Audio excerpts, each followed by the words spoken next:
A chocante verdade a respeito das intenções. A nossa vida subjetiva interior é o que realmente importa para nós enquanto seres humanos. No entanto, sabemos e entendemos relativamente pouco a respeito dele, como ela surge e como funciona na nossa vontade consciente de agir. Benjamin Libet, Mintime. Depois daquela primeira conversa por telefone com o Dr. Eulen, eu estava ansioso para obter outras informações. Fiz perguntas a ele sobre o seminário que ele iria apresentar algumas semanas depois. Ele não tentou me convencer a participar. Disse que estava constantemente fazendo uma limpeza, de modo que somente as pessoas certas compareciam ao seminário. Ele tinha certeza que a divindade, a palavra preferida dele para o poder maior do que todos nós, mas que todos nós, tomaria as providências adequadas para que tudo saísse da maneira correta. Perguntei ao meu amigo Mark Ryan, o homem que mencionou o Dr. Eulen para mim pela primeira vez, se ele gostaria de ir comigo. Ofereci-me para pagar a parte dele, como um presente por ele ter falado comigo a respeito desse milagre do fazedor de milagres. É claro que Mark aceitou. Pesquisei um pouco mais antes da viagem. Perguntei aos meus botões se o método desse terapeuta teria alguma coisa a ver com UNA, um método de cura popular do Havaí. Enquanto lia, descobri que eles não estavam nem um pouco relacionados. O UNA é o nome que Max Freedom Long, o empreendedor que virou autor, deu a sua versão do espiritualismo havaiano. Ele afirmou ter aprendido uma tradição secreta com amigos havaianos quando trabalhou como professor no Havaí. Ele fundou a Una Fellowship em 1945 e depois publicou uma série de livros, sendo que um dos mais populares é The Secret Science Behind Miracles. Embora fascinante, o trabalho de Long não tinha nada a ver com o terapeuta que eu estava investigando. Eu estava começando a descobrir que o terapeuta praticava um método do qual Long nunca ouvira falar, pelo menos não da maneira como o Dr. Eulen praticava. À medida que continuei a ler e aprender, a minha curiosidade aumentou. Eu mal podia esperar pelo dia do voo que me levaria ao encontro do agente de cura. Voei para Los Angeles, encontrei-me com Mark e fui para Calabasas, na Califórnia. Mark levou-me para um passeio em Los Angeles antes de partirmos, e nos divertimos bastante. No entanto, ambos queríamos conhecer o homem a respeito de quem tanto tínhamos ouvido falar. Embora Mark e eu tivéssemos tido uma conversa profunda e estimulante durante o café da manhã, o que nós dois realmente desejávamos era que o seminário começasse logo. Quando chegamos à sala do evento, deparamos com uma fila de cerca de 30 pessoas. Fiquei tentando ficar na ponta do pé o tempo todo para poder enxergar por cima da cabeça das pessoas. Eu queria ver o agente de cura. Eu queria ver o homem misterioso. Eu queria ver o Dr. Eulen. Quando finalmente cheguei à porta, fui recebido por ele. Alô, Giuseppe, disse o Dr. Eulen, estendendo a mão. A voz dele era suave, mas ele tinha carisma e autoridade. Vestia uma calça caqui, tênis, a camisa aberta no colarinho e paletó. Tinha na cabeça um boné de beisebol, o qual, mais tarde, vinha saber que era a sua marca registrada. Alô, Mark, disse ele para o meu amigo. Batemos um papo descontraído quando ele fez perguntas a respeito do nosso voo, do tempo que eu levara para ir do Texas a Los Angeles, e assim por diante. Adorei o homem instantaneamente. Algo a respeito da sua segurança e do seu jeito de avô fez com que eu me identificasse com ele. O Dr. Eulen gosta de começar na hora. Assim que o evento teve início, ele me chamou. Giuseppe, quando você deleta alguma coisa do seu computador, para onde ela vai? Não tenho a menor ideia, respondi. Todo mundo riu. Estou certo de que ninguém tampouco sabia. Quando vocês apagam uma coisa do seu computador, para onde ela vai? Perguntou ele à audiência. Para a lixeira, gritou alguém. Exatamente, disse o Dr. Eulen. Ela continua no computador, só que não podemos vê-la. As suas memórias são assim. Continuam em vocês, só que invisíveis. O que vocês precisam fazer é apagá-las completa e permanentemente. Achei isso fascinante, mas não tinha a menor ideia do que isso significava ou do rumo que a coisa estava tomando. Porque eu iria querer que as minhas memórias fossem permanentemente apagadas. Vocês têm duas maneiras de viver a vida, explicou o doutor Euzen. A partir da memória ou da inspiração. As memórias são antigos programas que voltam a ser executados. A inspiração é o divino transmitindo-lhes uma mensagem. Vocês precisam viver a partir da inspiração. A única maneira de ouvir o divino e receber inspiração é limpar todas as memórias. A única coisa que vocês precisam fazer é uma limpeza.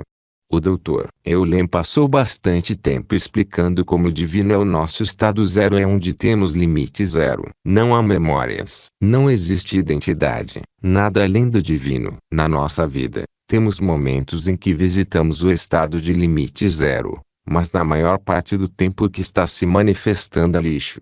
O que ele chama de memórias. Quando eu trabalhava no hospital psiquiátrico e examinava as fichas dos pacientes, disse ele, eu sentia dor dentro de mim. Era uma memória compartilhada. Era um programa que fazia com que os pacientes agissem como agiam. Eles não tinham controle. Estavam presos em um programa. Enquanto eu sentia o programa, eu ia fazendo a limpeza.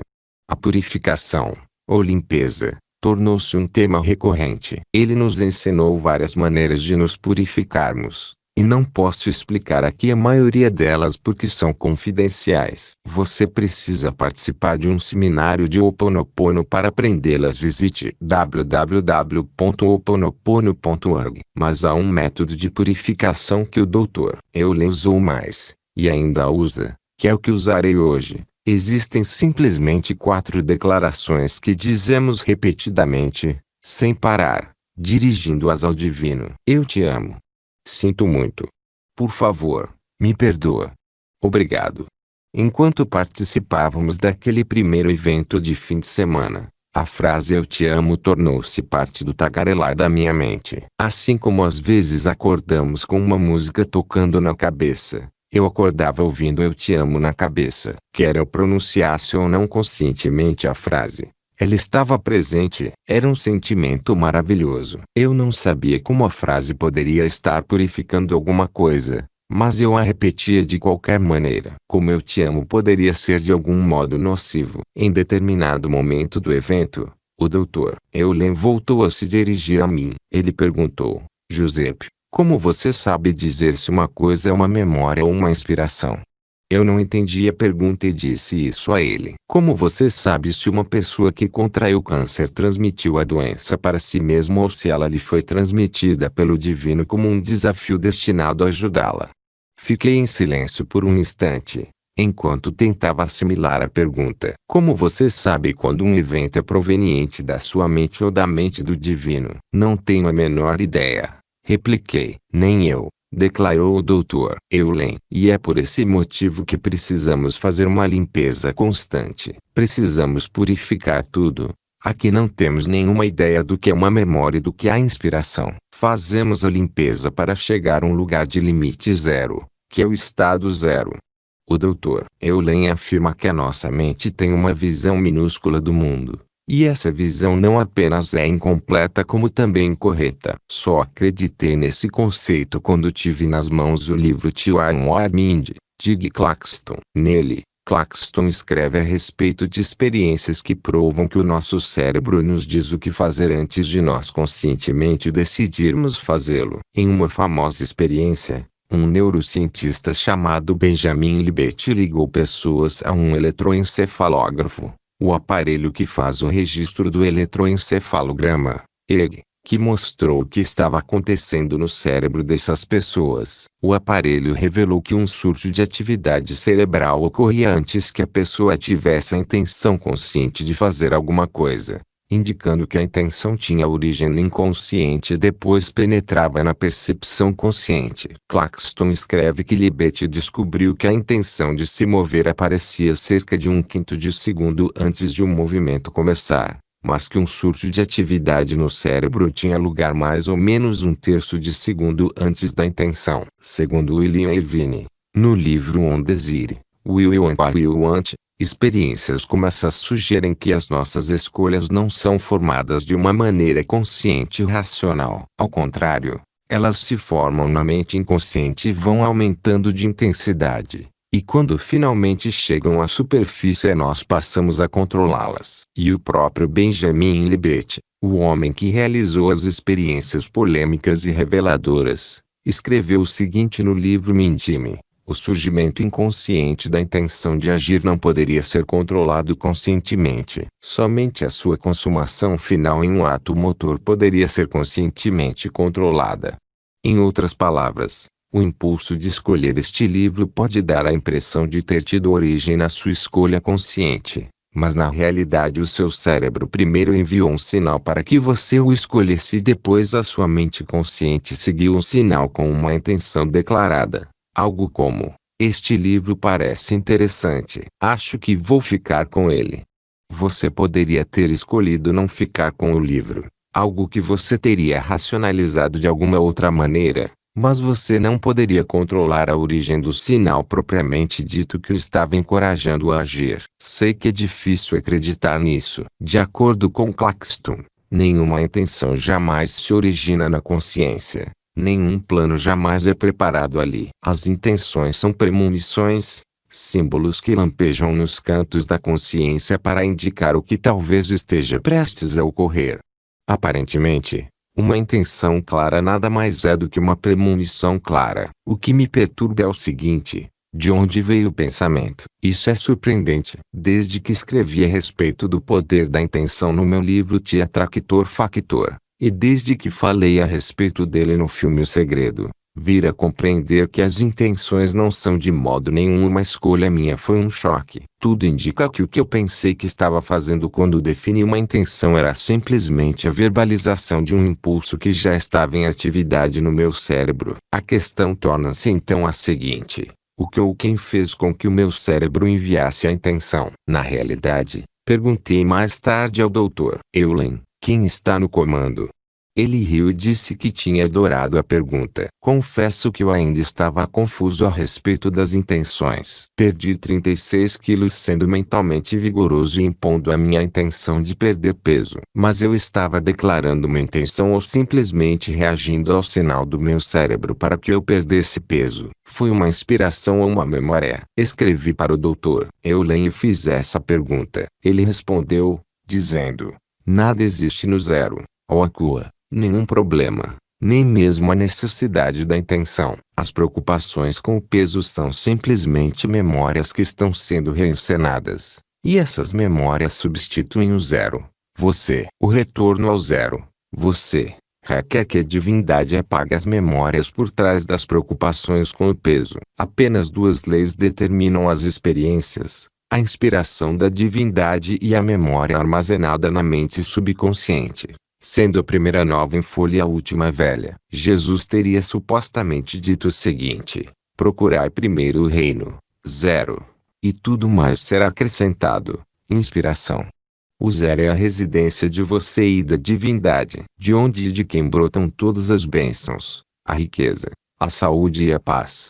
Pois Dr. Eulen, até onde pude depreender, o Dr. Eulen estava olhando além das intenções e dirigindo-se à origem. O estado zero, onde não existe limite. A partir de lá experimentamos a memória ou a inspiração. A preocupação com o peso é uma memória. A única coisa a fazer é amá-la, perdoá-la e até mesmo agradecer por ela. Ao purificá-la, você está garantindo que o divino terá uma chance de produzir uma inspiração. O que parece ser verdade é que o meu desejo de comer em excesso, que me manteve obeso durante a maior parte da minha vida, era um programa. Ele se forma no inconsciente. A não ser que eu o purifique, ele permanecerá lá e continuará a efervescer. Na medida em que ele está sempre vindo à tona, tenho que permanecer consciente da minha escolha: comer ou não em excesso. Isso acaba se tornando uma batalha que dura a vida inteira. Não é nem um pouco divertido. Sem dúvida podemos neutralizar a tendência dizendo não a ela. Mas isso obviamente exige empenho e energia enormes. Com o tempo, dizer não à satisfação do desejo pode tornar-se um novo hábito. Mas temos que passar por um verdadeiro inferno para chegar a esse ponto. Em vez disso, quando fazemos uma limpeza na memória, ela acaba desaparecendo. Depois, o desejo de comer em excesso não mais se manifestará. Somente a paz permanecerá. Em resumo, a intenção era mero farrapo quando comparada à inspiração. Enquanto mantive a intenção de fazer alguma coisa, Continuei a lutar com o que existe. Assim que entreguei os pontos e cedi à inspiração, a vida se transformou. Eu ainda não tinha certeza se era assim que o mundo realmente funcionava, e ainda estava confuso a respeito do poder da intenção. Então, decidi continuar a investigar. Jantei com Rhonda Byrne, criadora e produtora do filme de sucesso O Segredo. Perguntei a ela uma coisa que eu tinha enorme vontade de saber: você criou a ideia do filme, ou você recebeu a ideia? Eu sabia que ela recebera a inspiração de criar o hoje famoso trailer que causou uma epidemia de marketing. Assista ao trailer em www.tzecrete.tv. Ela me disse certa vez que a ideia do teaser do filme surgiu de repente em um intervalo de poucos segundos. Ela criou o trailer propriamente dito em 10 minutos. Ela claramente recebeu algum tipo de inspiração que resultou na produção do mais poderoso teaser de filme da história. Mas eu queria saber se a ideia do filme final propriamente dito teve origem em uma inspiração ou se ela sentiu que fez o filme por outras razões. Esse era o ponto crucial do meu interesse pelas intenções. Estávamos declarando intenções que faziam diferença ou recebendo ideias que posteriormente chamávamos de intenções? Foi o que perguntei a ela enquanto jantávamos. Rhonda permaneceu quieta por um longo tempo. Ela pareceu desligada, contemplando a minha pergunta, buscando a resposta dentro de si mesma. Finalmente, falou. Não tenho certeza, disse ela. A ideia veio até mim, sem dúvida. Mas eu fiz o trabalho. Eu o criei. Assim, eu diria que eu fiz acontecer. A resposta de Rhonda foi esclarecedora. A ideia foi até ela, o que significa que se aproximou dela como uma inspiração. Como o filme é extremamente poderoso, muito bem feito e brilhantemente comercializado, só posso acreditar que tenha sido tudo um desabrochamento do divino. De fato, havia um trabalho a ser feito, e Rhonda o fez. Mas a ideia em si surgiu como uma inspiração. O interessante é que depois de o filme já ter sido lançado havia vários meses e a agitação em torno dele estar atingindo proporções históricas. Rhonda enviou um e-mail para todos os que estrelaram o filme dizendo que este agora tinha uma vida própria. Em vez de declarar intenções, Rhonda agora estava atendendo chamadas e agarrando oportunidades. Um livro estava surgindo. Larry King estava fazendo um especial de 2 partes baseado nas ideias do filme. Uma versão em áudio estava sendo lançada. Continuações estavam ao caminho. Quando agimos a partir do estado zero no qual não existe limite, não precisamos de intenções. Simplesmente recebemos e agimos. E milagres acontecem. No entanto, é possível interromper a inspiração. Rhonda poderia ter dito não ao incentivo de fazer o filme. Parece ser aí que o livre-arbítrio entra em cena. Quando a ideia de fazer alguma coisa aparece na nossa mente, seja ela proveniente da inspiração ou da memória podemos escolher agir ou não em função dela, se estivermos conscientes do impulso. De acordo com Jeffrey Schwartz, no seu convincente livro Timing Anti-Brain, a nossa vontade consciente, o poder de escolha, é capaz de cancelar o impulso que teve início no nosso inconsciente. Em outras palavras, você pode receber o impulso de adquirir este livro, mas pode neutralizar esse impulso se quiser fazê-lo. Isso é o livre-arbítrio ou a livre vontade,